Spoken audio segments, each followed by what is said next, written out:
out to the ball game. Take me out with the crowd. Buy me some peanuts and Cracker Jack. I don't care if I ever get back. Let's root for the home team. If they don't win, it's a shame. But it's 1, 2, 3 cycle out and be all boring. Take me out to the ball game. Take me out with the crowd. Buy me some peanuts and Cracker Jack. I don't care if I ever... Hi, folks. Talkin' Baseball, Season 8, Episode 10. We are concluding our Talking Baseball for this year. season. We're going to be taking November and December off while people watch the other 3 minor sports. But we'll be back in January on the middle of the Hot Stove League. Yes, right. And I would like to say that we are again wearing our blue shirts that Jason's wife gave us. Yes. It was going to be a one-shot deal, but... our faithful fans. One of our faithful fans said, you guys look so cute in your blue shirts, so thank you, Kathy, and we'll wear it again for you. Yes, well, yeah, so this is the repeat ensemble that we have going on today, at our fashionable best. So, yes, this is our last Talking Baseball of the season. Right now, we are a couple days away from the World Series, which is the Astros and Phillies this year. No Red Sox involved. They didn't make the playoffs, but we still have plenty to talk about, both Red Sox and otherwise. Yeah, just today. for your orientation, this is October 26th. We're filming from the Pastios building, as usual.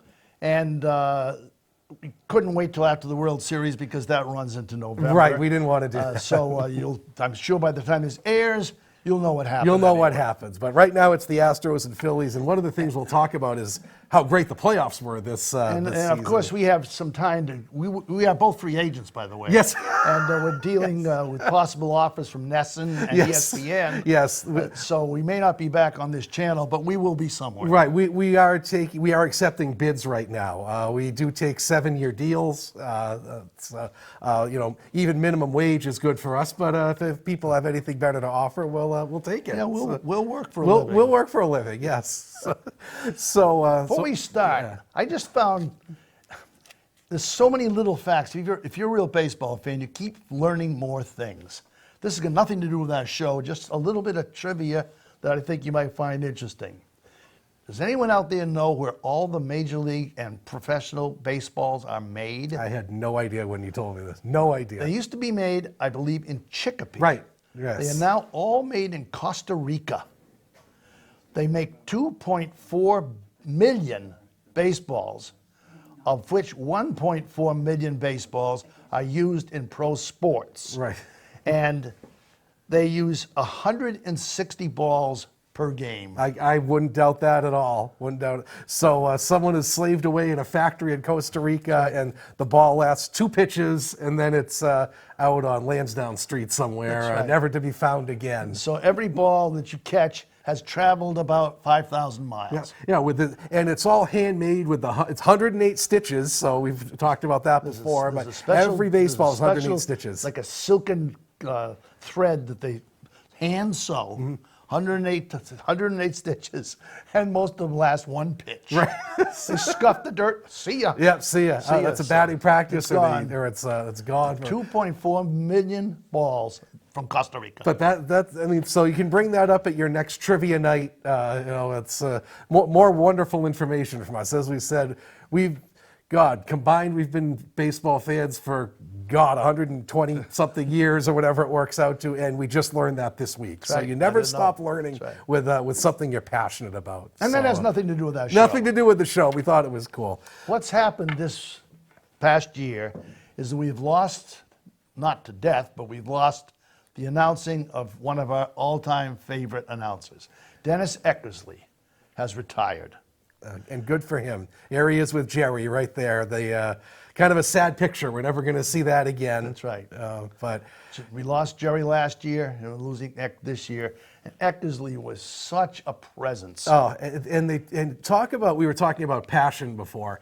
Eck was Mr. Passion. You could tell every single game that he announced.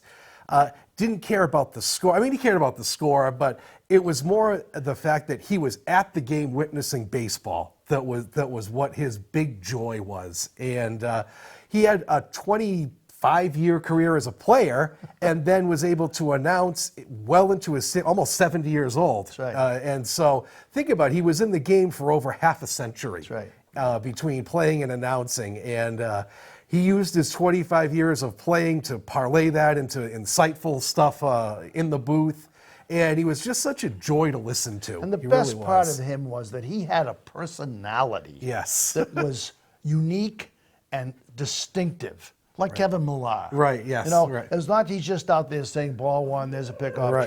try. He had this language that some people didn't like because they thought he was being facetious or Right. phony about it. That's the way he was. Of course, and that's the way he talked. and that's the way, that's the way that players talk too. And right. he brought that player lingo to the public.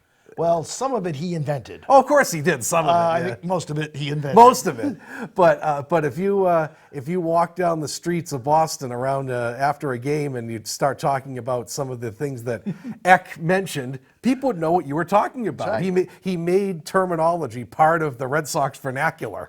So as sort of a farewell to him, we're going to give you the Ectionary. The Ectionary. And take 20 of his most common statements and explain exactly what he meant by each one, because some people didn't know. Right, yes. You know, an average fan wouldn't recognize what he was talking about, Right. or at least the manner in which he meant it. Right, if it was Okay. positive, negative, whatever, Okay. whatever he meant. So what we're going to do is we got 10 statements that, of his that Jason's going to ask me to explain, All right. and I've got 10 for him, and we'll just alternate and see how many of you people at home See how many you're familiar with. see how many you're familiar with, and how many times you've heard some of these. Right.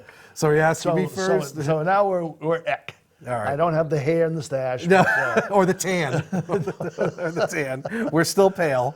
But, so am I starting to Yeah, ask you can start. Go Okay. ahead. So am I asking you this one right Yeah, here? start right Okay. at the top. All right. So the first one is bet the ranch on. I bet the ranch on is used in a lot of things, but he meant something is a sure thing. Right.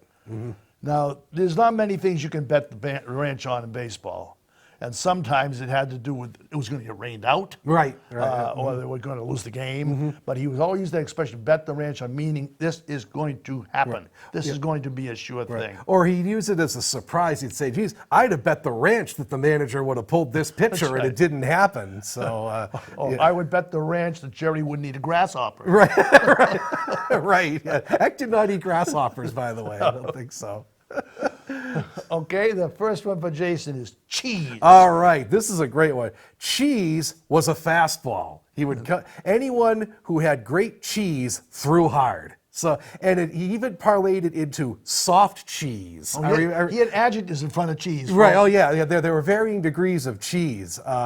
Somebody who was throwing 80 miles an hour had soft cheese, whereas someone who threw 100 would come in with the hard cheese. But the cheese was a fastball, and I don't know if he made that up or that was something in vernacular already. But it was the varying degrees of cheese. He definitely made it more popular. Oh, for sure, yeah. I mean, a lot of these things I'm sure he picked up Right. in the locker rooms or just Right. playing ball in the minor leagues or something. Right. And soft cheese would often turn into, geez, I'd feel naked out there throwing that soft cheese. I couldn't throw that. This is what I really like. Go ahead. Oh, okay. So the next one is Gas Masterson.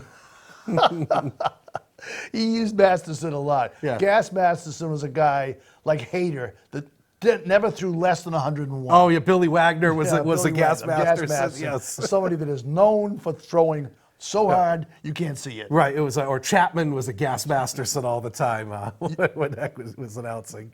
So Gas Masterson.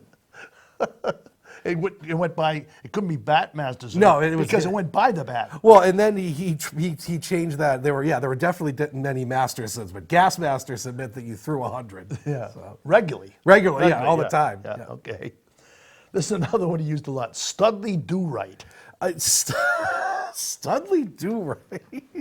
I think. Well, I remember he used Studley Do Right. I think it started.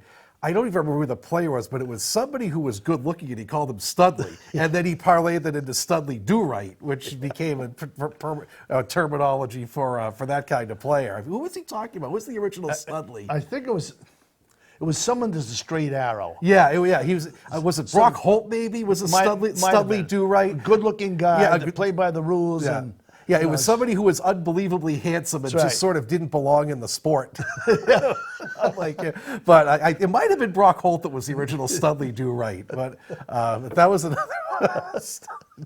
So this is a great one too. Just to stay in shape. This is one of my favorite ones. Time. It's just to stay in shape. There'd be someone, that was in a hot streak, and Bogarts had 2 hits and a double, and he would say, he's got 2 hits and a double and 3 times up just to stay in shape. Doing something remarkable, because that's what it's like doing push-ups. Right, yeah. He strikes out 2 guys in an inning just to stay in shape. Right. Some accomplishment, some major accomplishment, but he would say, that's just to stay in shape. That's just the way he is. The guy's so good, he does that to stay in shape. Oh, this is another favorite of mine, a favorite coming up here. Hair. All right. So hair. Well, actually, it started with again a fastball, and he'd say that had a hair on it, and that was a fast pitch. That pitch had a hair on it, and then it turned into all kinds of different kinds of pitches. That had a lot of hair on it, or that had a little hair on it, and not to be confused with real hair, which we'll get to in a little bit. But hair referred to a pitch. It's similar to cheese. Yep. It just hair was more infrequent than Right, cheese. you're right, yeah. Yeah, the hair was something real. 102 had a hair on it. 100 was just cheese. So. Okay. All right, so we got next one. Oh, here we go. Soft salad or lettuce. This is another great one. Any pitcher like Bill Lee that never broke glass when he threw a ball. Oh, Jamie Moyer was the ultimate got soft people salad. out with all these breaking balls and soft looping pitches. He called it soft salad. Soft But salad. he would use it positively Right. for those kind of people. But if a guy was coming out there and he wasn't throwing cheese, he said, I'd like to be out there and bat against that soft salad. That soft salad, yeah. Right. But it was complimentary for the most part. Could be. It could, yeah. Or lettuce is the same thing. Yeah. Lettuce. He's throwing lettuce out there. But I don't. You know what's funny? There aren't a lot of soft salad guys left in the major leagues. Everybody throws 100 now. Not many. But I think. Maybe Ricky Hill. Rich Hill is about it. Yes. In fact, I think he might have said something about. I think he did. That. Hill with the soft salad soft out there salad today. out there today. Okay, here's another one I like. Iron. Iron was his term for money. So whenever the advertisers came on, he said, they have to pay the iron. So he was referring to the advertisers having to get their commercial. Because when you watch the game, W.B. Mason presents this. They'd have the little 5-second sweep, and he'd say, I got to pay the iron and do this sweep here. I remember when they came out with the new rules for next year. Right. And they added 15 seconds to the time between innings. Yes. He said, the club got to make the iron. Got to make the iron. And how many sweeps did he do per game? It was like a couple per inning. And once in a while he'd say, oh, wait, I have to pay the iron here. And he'd do his sweep and move on. Oh, here we go. Speaking of hair, moss. Oh, boy. This is great. He had the best moss himself. He had fantastic moss. His whole career. Yeah. You watch him pitch back when he was a kid almost, and he's got these great flowing locks that he very carefully manicured out so they had a little curl to them. Oh, yeah. And he pitched, they sort of flashed one way or the other. Especially his Oakland years. He had kind of that mullet going that everybody had in the late 80s, and the hair was down here and would flip around when he threw it, and he'd throw his hands up and the hair would go with it. He kept it going quite a while because when he retired, he wasn't gray. No, he was not. No, he was not. He's 68, but he still had great moss. And it was funny how whenever they brought back like a retro picture of someone, especially Jerry, would say, check out the moss we had back then. Or even it would parlay it to chest moss. Yes. If you went into the old 70s pictures and the shirts are open down to here, he'd say, Jerry, check out that chest moss you have right there. Yeah, Jerry had long curly locks when he started, too. But all those retro pictures, it was head moss and chest moss. Okay, here's another one. Gappage. Gappage. All right. Anytime, so we know the phrase double in the gap, correct? You hit a double between the fielders. He would call that gappage. Oh, he got gappage on that hit, meaning it would go between the left fielder and center fielder, between the center and right fielder, usually for a double, sometimes a triple. Right. You'd say, oh, he got gappage on that one. That was well placed. Guy with a lot of gappage got extra base hits. Yes. Yep. That was, Nick Markakis was always his gappage guy, Right. because Markakis had a ton, especially against the Sox. Yeah. He had a ton, more gappage for Markakis today. Or as the ball was hit, he says, there's gappage. There's gappage. He's coming around scoring for first for the gappage. This is another one, slammage. Slammage was a grand slam. Yes. Grand slam. He always said that Palmer, the Baltimore pitcher, never gave up any slammage. Never gave up. Never slammage. Oh yeah, Jim Palmer never gave up any Palmer slammage. Yes. Never gave up any slammage. Yeah, right. He never would say grand slam. No, it was always slammage. It was slammage. Always, yeah. It's a big slammage. Okay, painting. Oh, Paint. so this is actually, and this is one that everybody uses Yes. now. Yeah. Every announcer uses this. Yeah. So painting is the ability, the best painter ever was Greg Maddux. A painter is a pitcher who didn't just blow people away with a fastball. He'd hit the corners and hit his spots and just get you out by location rather than blowing you away. And so when there was a pitch like right on the side of the strike zone, he got called the strike. Oh, he got great paint on that one. Because the sides of the plate are painted black. Yes. Yeah. So if you can hit that black stripe, you're hitting the paint. Right. And paint's Yeah. tough to hit. And now when they show the strike zone, it has that yellow border, and the yellow is the paint. So that's every announcer uses that now. That's again, that's kind of a lost art, using paint in the age of everybody blowing away. This is a great one: 3-run or a walk-off Johnson. This is. Johnson was one of his several terms for a home run. Yes. But it's a special home run. Right. Yeah. It wasn't just the second inning. Yeah, meaningless homer. Meaningless Yeah. homer. But a 3-run Johnson or a walk-off Johnson. Walk-off Johnson was the That was best. a home run to end the game. It was a walk-off Johnson. I think I was listening, watching the game the day he said that, because remember the next day everyone said, "Oh, that's a Johnson." Oh, great. Okay, punch out. Punch out. Yeah, this is a strikeout. Right. And Eck had plenty of those in his career, but he'd always say, "Oh yeah, he had 10 punch outs today in 6 innings." And that goes with the next one. It goes next one, pair of shoes. Now, a pair of shoes is a called third strike. Right. In other words, he walks away and just leaves his shoes there. Yep, And exactly. so he'd be walking away. He's just a pair of shoes. Just a pair of shoes walking away from the plate after getting called out. I love that one. Yeah, that's an awesome one. He had 3 pairs of shoes today. All right. Another one of his terms for home is go Bridge. Yeah, this wasn't quite as big as a Johnson, but he would always say, "Oh, he went bridge on that one." Usually after a long homer, he would say it. "Oh, he really went bridge on that one. That went across the street onto over the Lansdowne and everything." Well, it was a bridge from home plate Right. to the stands. Right. So arced like a bridge. Yep. So go bridge. Go bridge. That's another one that's used Nothing a lot. to do with cards at all. No. No. This next one is a This is great. I gotta have it. To get into this one. This is a great one.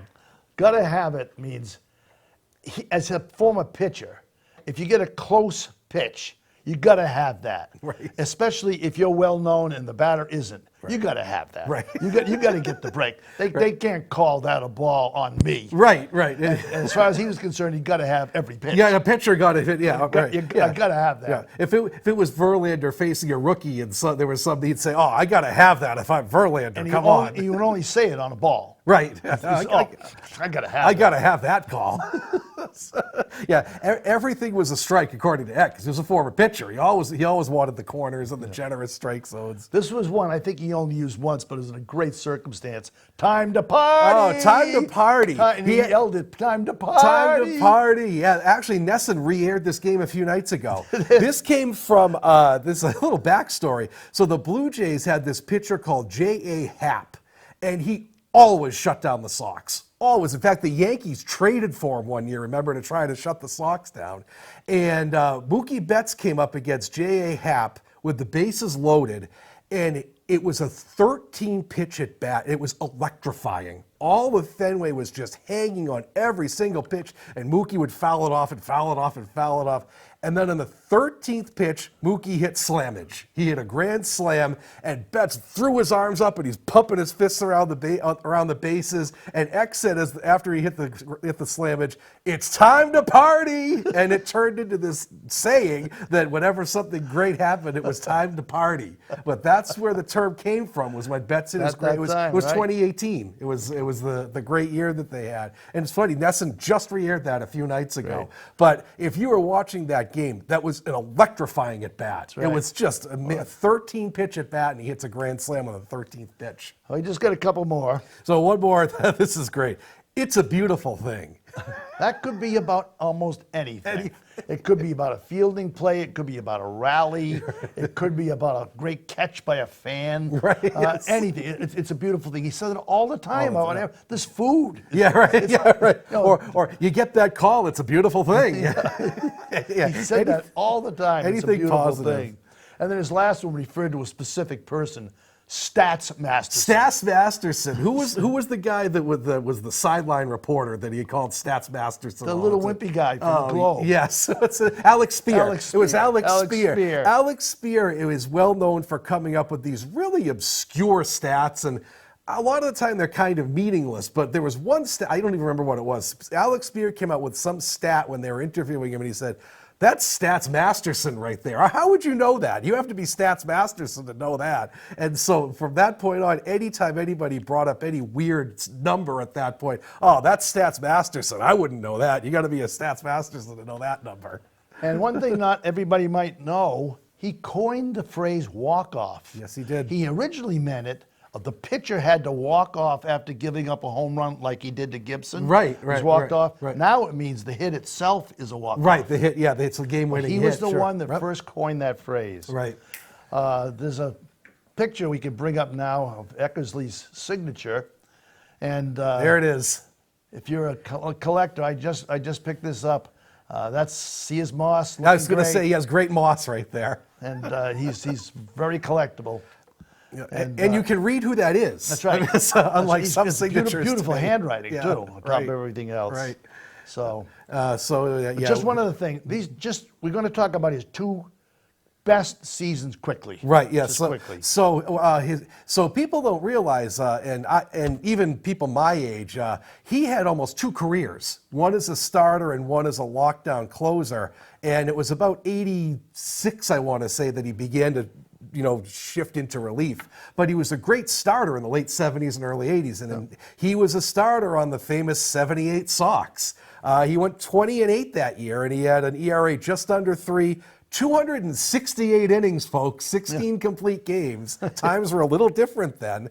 And he was the ace of that staff in '78. He was the 20-game winner. And he had some phenomenal years. He started with the now Indians, now Guardians, and then Red Sox and Cubs, and then he went to Oakland, and that's when he sort of transferred into the And you remember, closer. Remember, '78 was the famous season. He had pitched on Saturday and had to win. I remember Dion that. pitched on Sunday and he had to win. So they had to use Torres. Right. As Exactly. the third starter, really, Exactly. in the Yankees playoff game. Right, yeah. Yeah, that's right. He was clutch. He won that Saturday. He won that game. That's They right. had to win He had on- 100 complete games. There haven't been 100 complete games in the last decade. Right. And, yeah, right. Total. Yeah. Now the league leader has like 3, I think, of all season. And he had 390 saves as well. In 1990 with the A's, this was phenomenal. Scary. His earned run average was .061. He had 48 saves in 73 innings. He allowed 9 runs, only 5 were earned, only 2 homers. They batted .160 against him. Imagine him allowing only 5 earned runs all 5 season. earned runs all season. His earned run average .061. And he was Cy Young and MVP that year, both of them. As a relief pitcher, he won an MVP. And those are 12 years apart, these two seasons we're talking about. Yep. And he pitched 25 years in the majors, I believe it was. He was started in the 70s, went almost into the 2000s. And that's I think it's really I think with him and Remy, I think Red Sox fans got spoiled with the quality of announcing they had with former players in the booths. We get the MLB package and we watch all other games and things like that. And some of the announcers they have in the booth aren't that good. Well, they're not very insightful. They're boring. One guy that's insistent that everybody climbs into the box. Oh, God. Oh, yeah. So we'll just salute Dennis Eckersley, and it's sorry to see him go, but he was a heck of an individual. He really was. It's trivia time. Okay. As we've been doing all year, there's a trivia question asked to Ken Jennings over here. Since it's World Series time, Okay. My question is, and I think you should be able to get this pretty easily. Okay. Who has the most postseason hits of all time? Most postseason hits. Most postseason hits. Okay. You ponder that. Okay. I think I know who it is. I will think of it. He's ahead by 82. Yeah, I'm pretty sure I know who it is, but we'll cross that bridge. So it's time for Fenway Memories. Fenway Memories, and actually, I'm going to tie mine into ours. I am going to tie in Dennis Eckersley to my Fenway memory. I was actually at the last game Eck ever pitched in his career. It was the 1998 playoff game, ALDS against the Indians. And the Red Sox lost that series 3-1. I think people forget that they actually made the playoffs in '98 that year. And it was Game 3 at Fenway. They played the first 2 in Cleveland. They came back tied. And they were losing 3-1. Eck came in and pitched the 9th inning of that game. He gave up a homer in his last inning. Do you know who hit the homer off him to end his career? Oh. Manny Ramirez hit a home run in the 9th inning of that game. He was still with the Indians at that point. And the Sox lost that game 4-3. What's really interesting about that game is that there were 7 runs in that game. They all came on homers. The Indians hit 4 solo homers, and Nomar hit 2 homers for the Sox's 3 runs. So they lost 4-3, and then they lost Game 4 and lost the series. But I think that's a nice little trivia piece that the last homer Eck ever gave up was to Manny Ramirez in the playoffs. But I was there for that. Good for you. That's great. So I got to see Eck close out his career. And, by the way, we forgot to mention, he is still second all-time in games pitched. That's right. Jesse Orozco is the only one that has more right. games. He has over 1,000 career games. Well, I'll give my memory. But first, just something I learned.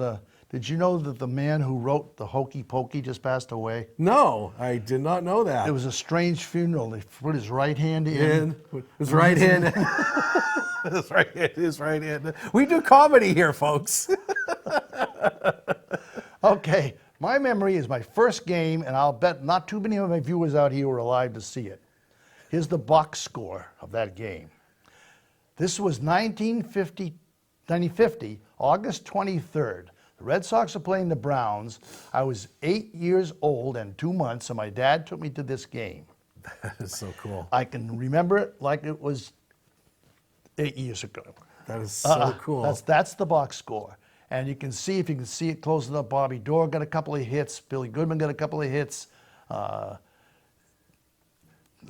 the Walt Dropo year. And Walt Dropo hit a home run. He Yeah. was my hero, my first baseball hero, Yeah. and he got a home run my first game. Yeah. The 2 things I remember about it was the guy that sat in front of me blocked the batters, so I couldn't see them. So I watched Chuck Staub, the pitcher, the whole game. And the other thing was, this was so remarkable. Al Zarilla, who was the right fielder, yes. struck out in the 3rd inning. The catcher missed the ball, and he started running to first to make it to first. The catcher picked the ball up, threw it, and hit Zarilla square in the back of the head. He kept running, stepped on first, and kept running down the right field line and fell flat in his face out cold. Oh, no. And in the newspaper write-up, they say Al Zarilla had to be removed for a head injury. Oh, jeez. There was no concussion protocol in 1950.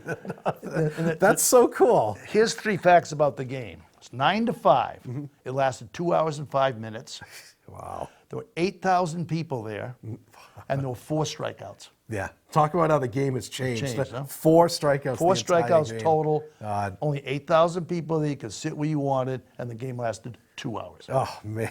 Times have changed. You imagine 8,000 people at Fenway? I can't imagine that. And that year, they came in 3rd. They did well. In 1950, they had a 303 team batting average. Yeah, it was highest team batting average they ever had. Right. It was the pitching that was the problem, but the lineup was not an issue. I felt badly because Ted Williams didn't play because he broke his elbow in the All-Star game Right. 2 months earlier. Right. So I That's never right. got to see him in that game. That's right. Yeah. But that was 72 years ago. Amazing. And so you fans out there, octogenarians, you probably remember it. And my mom was just born at that point, which is pretty She doesn't amazing. remember it at all. She doesn't remember it at all. I have to lie to her about it. But that's pretty amazing. You've been to a game 72 straight years. Yep. That's really astounding. That is unbelievable. Ellis Kinder pitched in that game too. Look at that. He relieved Chuck Stobbs. Stobbs pitched 7 innings, and Kinder pitched the last 2. Wow. Oh my God. Kinder used to come to play golf up at Oak Hill here. Right. Yes. Yeah, Drink right. and go back half cocked and pitch a night game. Again, times have changed. Oh, boy, what a difference. Now you get called out for showing up drunk at the game. No, that was different. So that's a fantastic memory. That's awesome. That's right. That's my first memory. Yeah, That's number 1. That's great. So lead into the trivia answer. All right. So the question was, who has the most postseason hits of all time? Now, obviously, it's got to be someone since they started all the extra rounds. Yeah, it has to be Jeter, right? Absolutely. It has to be Jeter. I think I read that, didn't he have like a whole extra season of his career just in the playoffs? He had 734 at-bats and 200 hits. Just in the playoffs, which is amazing. More than a full season worth of playoffs. That's unbelievable. Well, we've complimented him on the show before, and he'll have a Hall of Fame speech coming up pretty soon.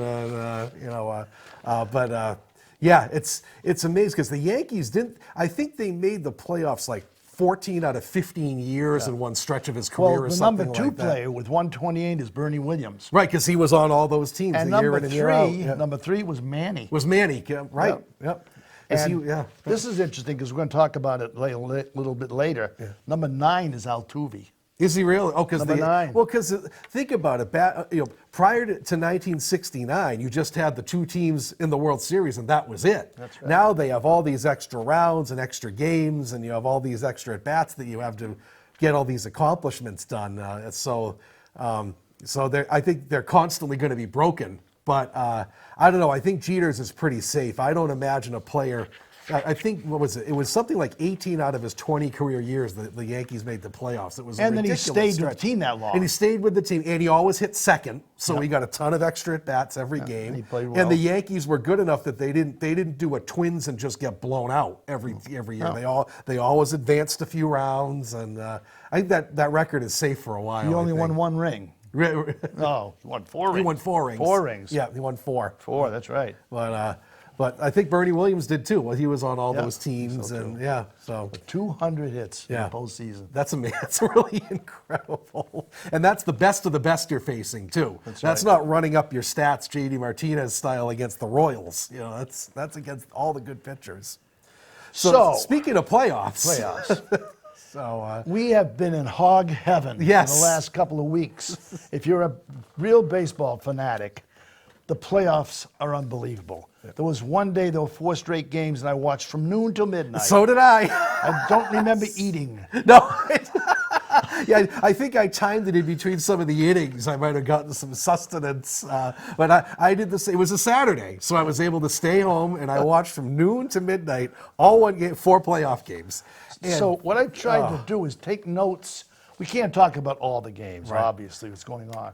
Right now, it's the Phillies versus the Astros for the World Series. And that in itself is remarkable because the Phillies were the 3rd playoff They were the last team to get in. 6th seed, and up till this year, they would not have been in. Right. This is the first time this season. So just so you folks know that there was always 2 wild cards. Yes. This year they added a third wild card. So 6 teams from each league get in. The Phillies were the 6th and last team. They only got in. I think they beat the Brewers by 2 games to get in. They barely squeaked into the playoffs, but they had a slow start. They fired Joe Girardi. They started out 21-29, and fired their manager. Right, and then they caught fire. And now they're in the World Series. And so they got hot, and now they're in the World Series. It's like a Joe Morgan deal. Right.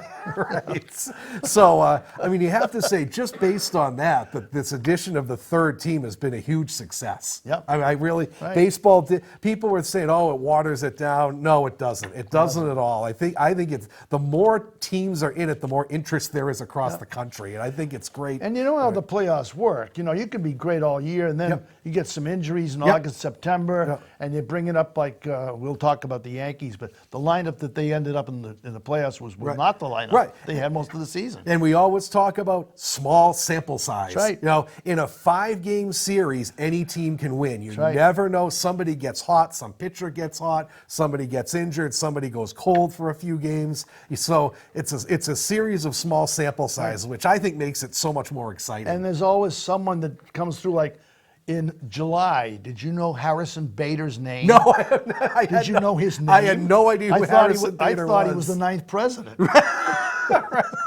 Right. Right. Or or some of these guys coming out of the how many people were familiar with the Phillies bullpen heading into the postseason, and now all these guys are running up all these scoreless innings, and I think it's really cool that we're fanatics and we watch games all the time across the country. Right. But this is a chance to watch teams that you may not be familiar with, and you're getting to see some real superstars play in these playoffs, which I think is awesome. It's great for the sport. I don't think I'd seen the Padres played all year, but I loved watching the game. Oh, the Padres were fun to watch. Good team, interesting players. They were fun. I mean, their uniforms look like prisoners. They really do. They really do. Yeah. Well, yeah. So you're right. Especially the West Coast teams. We never get to watch those on the East Coast unless you're crazy like us. And seeing what's his name, Josh Hader, come out of the bullpen with his hair flying around and throwing 100, and it's just so much fun to watch for us. Right. So what I tried to do is for the 15 of the games, not all, just 15, pick out some aspect of it that's notable and see if you can recall what happened. And we'll see if we can explain why these moments were special. Right. So you go ahead. Do the first one? What ones did you even? I'll do first. The first one? Okay. Okay. First one. The Phillies scored 6 runs in the 9th inning to eliminate the Cardinals 6-3. Awesome. Imagine that. Cardinals are going into the game. In the 9th inning, they're leading 3-0. And the top of the 9th, the Phillies get 6 runs. And that's really what's kick-started their whole momentum. 6 runs. It was that bullpen was a cow pen. Oh, yeah, it really was. Oh, didn't they use 4 different pitchers in that inning to try to prevent that? Oh, Pitcher's not a good word. No, there it was was not a lot of soft salad coming in there. And didn't they say the Cardinals had some insane streak that they'd never lost with a 9th inning lead for this many games in the playoffs? And Phillies got 6 of them, and it was on the road too, and you could just hear the Cardinals Stadium just go silent. It was great to watch. Well, another one that silenced the crowd, the next one, the Blue Jays had an 8-1 lead against the Mariners in the 5th inning, I think it was, and they lost the game 10-9. The Mariners got 9 runs in the last 4 innings off the Blue Jays bullpen, which we've said all year was the Blue Jays' problem. Great lineup, good starters, terrible bullpen. And it was just no matter who they brought in, the Mariners just hit them all over the ballpark. And it was the same thing. It was in Toronto, and you could just hear the Blue Jays fans going, "Oh God, here we go. Oh, this is not good." It's fun to listen to the crowds. It really is, because they're all gung ho and everybody's banging the walls, and the guy strikes out, and it's just like silent. It was silent. And they'll have the faces of some little kid, and he's crying. Tears coming down his face. Or they show the people in the crowd, and you just see this, with the face paint and the hat or something, just looking like this. And, especially the ones that have dolled themselves all up, with stuff all over themselves, looking like a sad clown. But I think that had only happened, I think they said 3 other times in the postseason that a team had been down 7 runs and came back to 1. And actually, one of them was my memories when the Sox came back against Tampa Bay when they were down 7-0 and they won that game 8-7. But that was baseball history right there. A 7-run lead that was blown in the 5th inning. Well, the next one was one of my favorite games. I was so excited I couldn't go to sleep. Yeah.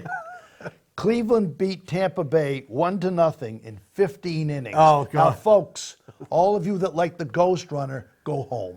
Exactly. I'm sorry. Oh, God. Instead of a 15-inning thriller, it could have been a guy rolled a drooler through his infield and went right over when it happened. Right. Oh, this was great. It was awesome to watch. And it was interesting because the longest postseason nothing game to that time through history was 13 innings. 13 innings, right? This went 15 innings and no score. Yeah. And There were 39 strikeouts. 39 strikeouts. I thought that was the record forever. Yeah. It isn't. 48's the most. Right. Yankees and Cubs in 2017. Right. But 39 strikeouts. 39 yeah. It was just, the tension was unbelievable. Every inning, and at that point in 15 innings, they're running out of pitchers to bring in, and the Rays brought in Corey Kluber, who was the ace for the Guardians for years, and he gave up the game-winning homer in the 15th inning. You knew it was going to be a home run. Oh, of course, it had to be. These pitchers are all Gas Mastersons. Right, exactly. And so because of that, you're not going to get 3 hits. Everyone's just trying to crush one, just run into one. Everyone wants to be the hero. Yeah. With 2 strikes, they're choking up less. You're right. They just want to crush one. Screwing themselves into the ground. Yeah. But that was an amazing game. Awesome game. Terrific. And then the same day, I might add, later on in the night, the Astros were down 7-3 to the Mariners. And this was the first game, and the Mariners hit Verlander all over the place. Right. It was a rare off night for Verlander, and everyone's saying, "Oh, geez!" And the Mariners got hot in the second half, and everyone was saying, "Oh, they're a great sentimental favorite, and watch out, they're going to get the momentum because they're going to win Game 1." And the Astros came back and won 8-7. They got 6 runs in the last 2 innings, and the manager Scott Service, who I think is a phenomenal manager, got a lot of flack because he brought in a starter. He brought in Robbie Ray to face the homer. It was Alvarez, the power hitter for the Astros. Well, you know why he did that? Lefty on lefty, lefty on lefty, which I think is bunk at that point. Just bring in your best pitcher to get him. And Alvarez crushed one for a 3-run homer to win the game 8-7. And the Astros haven't looked back. They haven't lost a postseason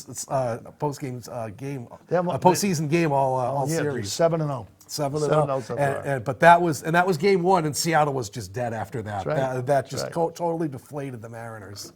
Now, this one wasn't part of the game. It was my favorite funny moment that ever happened. This is on October 9th. The Mets were playing the Padres, and Joe Musgrove of the Padres was challenged by Buck Showalter to have an illegal substance behind his ears. Behind his ears. Right back here. Behind his ears. Yeah. So the umpire came out, and the umpire was about 5'8". Right. And Musgrove is about 6'8". So he's reaching up, and he's doing this lengthy patting and pulling his fingers around. It was like he was caressing his ear and warming him up for a night on the town. And Musgrove said, "You got to turn the lights down if you're going to do that." Right. It was out of this sort of like romantic comedy stroke behind the ears. So funny. Oh my God! And now imagine that. I mean, your team is getting beaten. Musgrove's a good pitcher, so it's not like it's a surprise he's mowing it out. Oh, check his ears. Yeah, okay, come on, give me a break. That was pretty good. I remember that. It took a long time. It did. It was right. They had a long. He could. Showalter called him out. And they went to. He sort of tentatively walks out. Said, "I got to feel your ears." Right. And it went to an ad, and they came back, and they still weren't ready because it took so long. Remember? Oh God, that was a good one. That's a classic. Well, the next one is. Now, you thought the record for a scoreless game into the 15th inning was going to stand. Oh no, it lasted less than a week.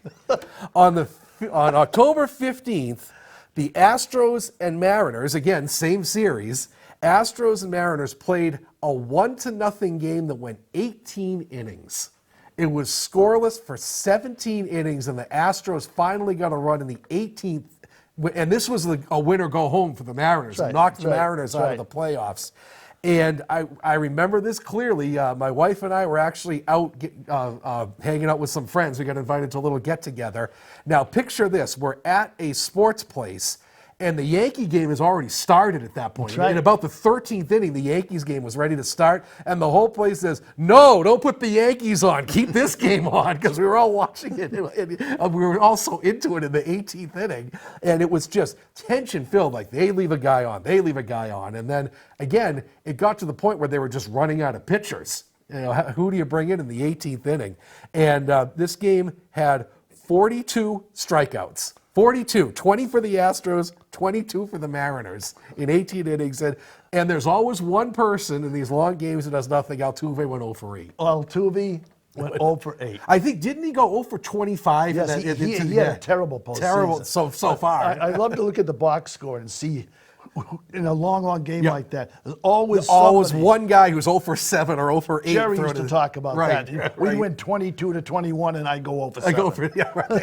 And there is inevitably there's always one guy who has 0 for 7 Of or all 0 for 8. people, their leadoff But guy. that was just electrifying watching that game, and especially since it was a win or go home for the Mariners. And it was about 5 hours. It was a long game, and it was just pulse pounding to watch. And they kept saying the longest 0-0 game was 13 innings. We've broken it twice in a week. Twice in a week. Twice in a week. So you think pitching rules the game now, or what? God. But imagine if each of those games had ghost runners. Yeah, it'd be over in the 10th inning. And you It'd be done. you wouldn't remember. No, and who cares? Yeah, who would care at that point? Well, on the 15th of October, Cleveland got 3 in the last of the night to beat the Yankees. That was beautiful. a crusher. As Eck would say, that was a beautiful thing. That was a beautiful thing.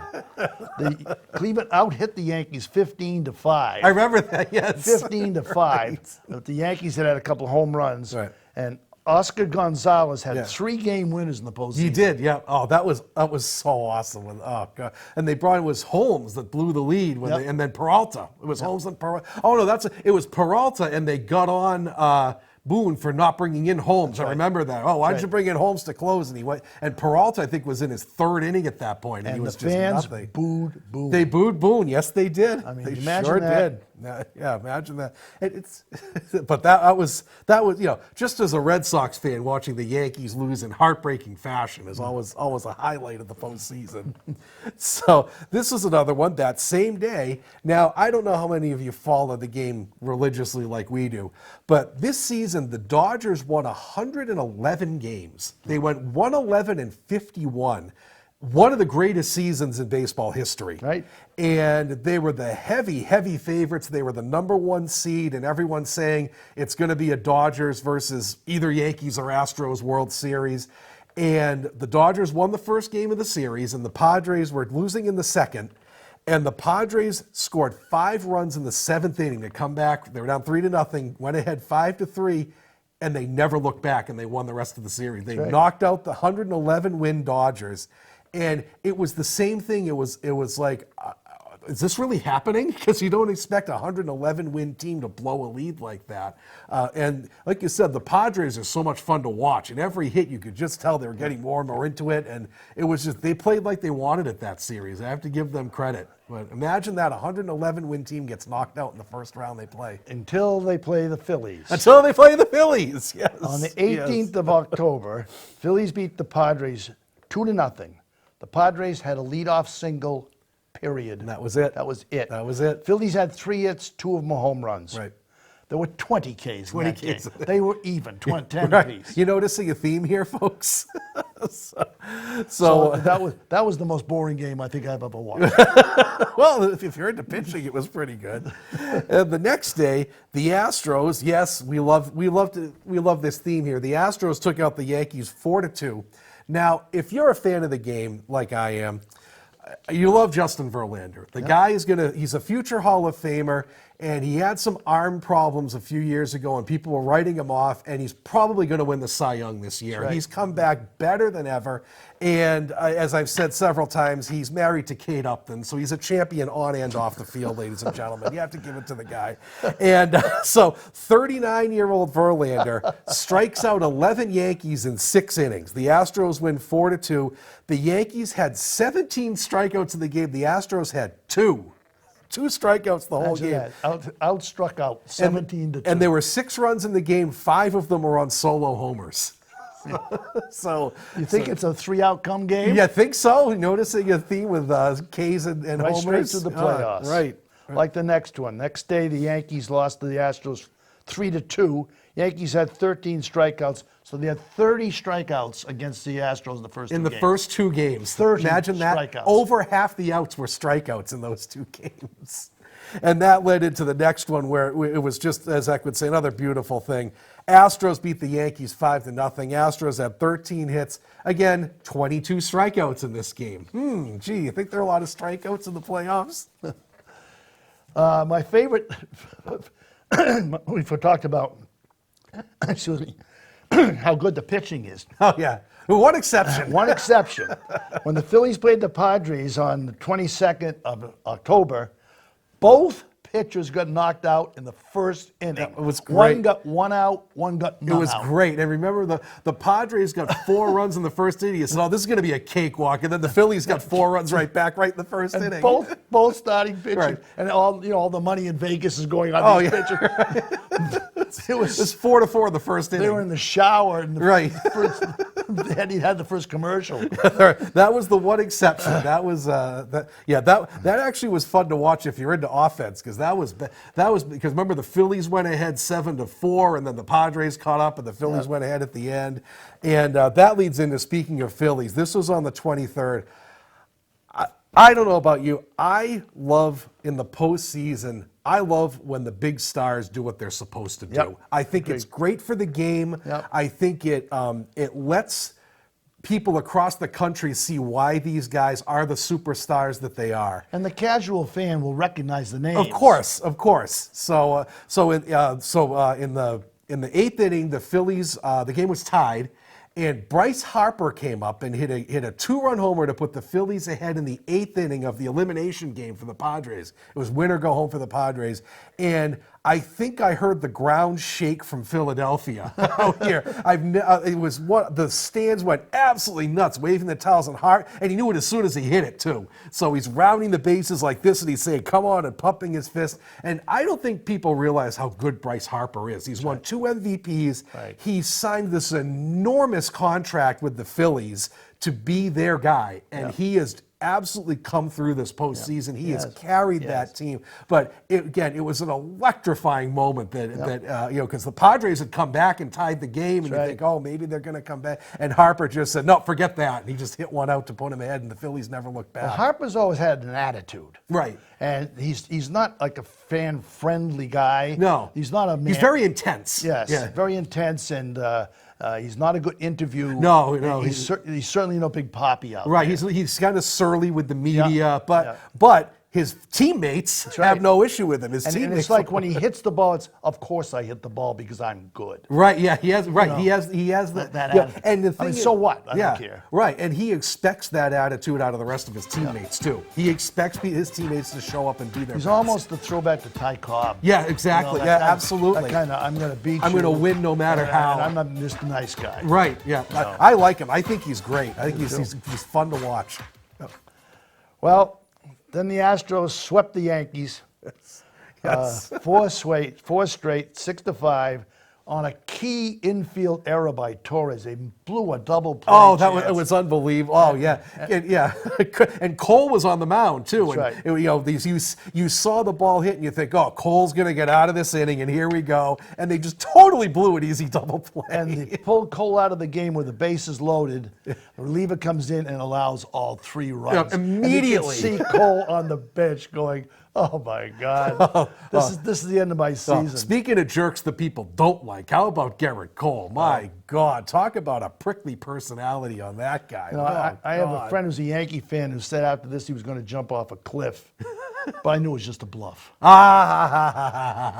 See, we do comedy here too, folks. But and it was funny. There was a whole big discussion in one of the Red Sox groups I'm in. Well, the Red Sox fans can't get on the Yankees because at least they made it that far. It's a rivalry, folks. Okay, and if your team isn't in it, the next best thing you can do is root for your rivals to get bounced out. That's right. It happens. The Cubs and Cardinals, they all want to do, or the Celtics and Lakers, or the Bruins and Canadians, or Duke and North Carolina. Every sport has rivalries like that, and if you're not in it, it is perfectly legit to root for your rival to get knocked out. You better. In embarrassing fashion, too. The more embarrassing, the better. So, as Red Sox fans, we can at least take solace that the Yankees got completely embarrassed by the Astros in their last round. So, several years ago, we were interviewed by a Japanese TV team, and I said to them, because they were talking about the Red Sox-Yankee rivalry with Daisuke, right. and I said, I watch Yankee games that the Red Sox aren't in, just hoping they'll lose. Yes, Then absolutely. so they sent us the video that they used on the Japanese version of 60 Minutes Right. with the translation underneath it. yeah. And when I said hoping the Yankees lose, the translation was harsh words.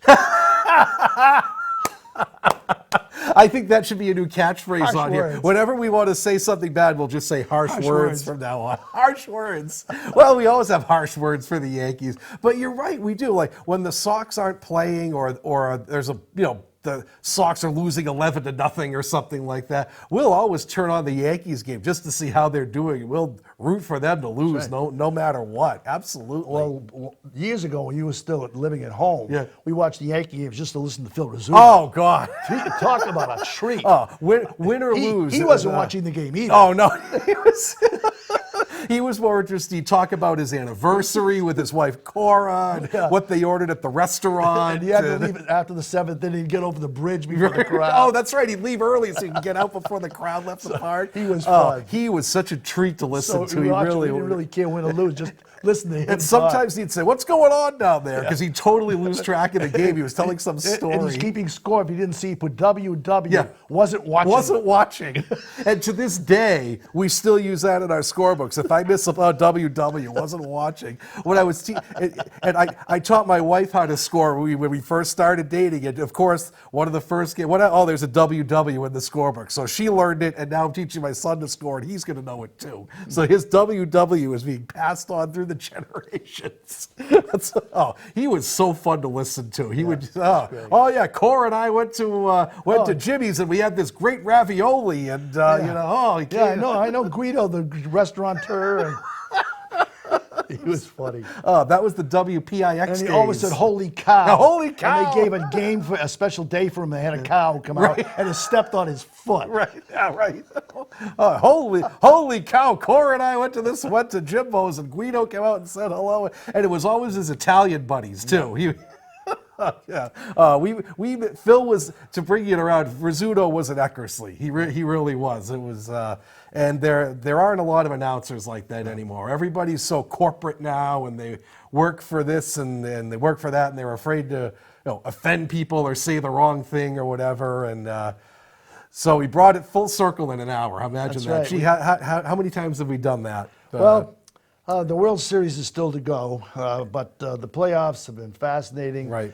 And we really enjoy doing these shows for folks, but we have to mention that Joe and Dan and Debbie, our backstage crew, help us do a lot of work off stage for us. They are our minstrels. They are that we get to sing along with. They act as the truck and the editors, and they're the backbone. And they growl when we mention poo holes. There it is, right there. Pujols, who passed 700 home runs. Right, and Pujols, Molina, and Wainwright all going down at the same time this year to wrap up the season. Barring a fall special or something, this is the end of season 8, and we hope that the World Series is as entertaining as the playoffs have been so far. And we thank all of you for watching. We've been expanded into over 60 towns in how many states? 5 or 6 states now? 51. 50. Yeah, it's 51. Yes, we count New Jersey twice, right? We're 51 states. So, and thank you for watching. It's a blast to do this once a month and share our experiences with you. And we appreciate you coming up to us at supermarkets and saying, "Hi, I watch you on TV." And just so you folks know, we love doing this. We love doing this. We don't get paid for this. And we do this off camera often. Yes. Yeah. So anyway, good night, folks. Good night, folks. Thank you for hope watching. The World Series does well. We'll see you again in January for the hot stove. We'll see you in season 9, folks. See Take you care. on. All right, take care. Take me out to the ball game. Take me out with the crowd. Buy me something up and Cracker Jack. I don't care if I ever get back. Let me root for the home team. If they don't win, it's a shame. But it's one who respect around and be all holding. Take me out to the ball game. Take me out with the crowd. Buy and Cracker Jack. I don't care if I ever get back that deal. Good for the whole team. If they don't win, it's a shame. For it's 1, 2, 3 cycles out have been